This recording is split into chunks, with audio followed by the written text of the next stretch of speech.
কি গো বড় ভাই, কিয়া বড় বোন, বিয়েটা কইরা ফেলেন বড় ভাই। বিয়ে তো করতামে চাই কিন্তু সাজাইতেছি না বাতিজা। আমাকে যদি বিয়ে করতে চাও, শুয়ারের গোড়া দুগা থাকতে হইব, শুয়ারের গোড়া দুগা থাকতে হইব। কি গেছি কথা বুঝিনি?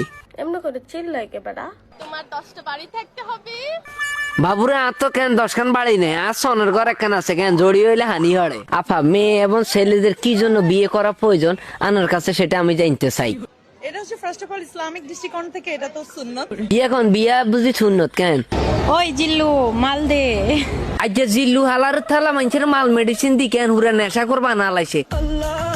যে হারামি এই যে বরবাদ মুভি চাই আঙ্গ দে লুকাগারে কেন বরবাদ করে দিছে, হেতের কেন আসলে হন্দ ক্যান্সার। এই জিল্লু কিয়া কি সমস্যা কি তোর? মাল দে। এই তো লই আনছি মালদার।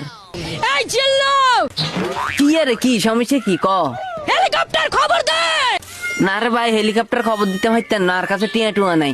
হিসাইটা দেখছত নি, হিসায় খবর দিয়ে আনছি।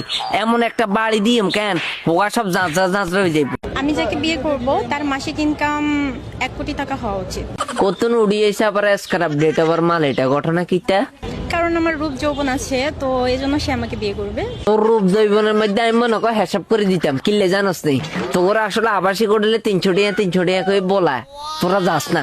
আমি কি কোনো দিক দিয়ে কম নাই? বুড়া শরীর 300 টাকা, বুড়া শরীর 300 টাকা, জোয়ান শরীর 800 টাকা। বিয়ে শিয়েতে কি করবেন না বড় ভাই?